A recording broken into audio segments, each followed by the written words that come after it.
Hazrat Sabra radiyallahu anhu states, in the year of the conquest of Makkah Mukarramah, Allah's Apostle sallallahu alaihi wa alihi wasallam commanded his companions radiyallahu anhum to contract temporary marriage.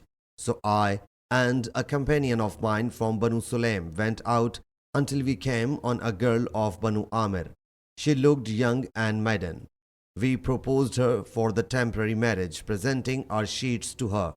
Sometimes she would cast a close glance at me, for I was more handsome than my companion was, and sometimes she would cast a glance at my companion's sheet, for his sheet was superior to that of mine. After reflecting for some time, she chose me as compared to my companion. She lived with me for 3 days. Later, Allah's Apostle sallallahu alaihi wasallam commanded us to split our temporary wives. Sahih Muslim Hadees number 3411.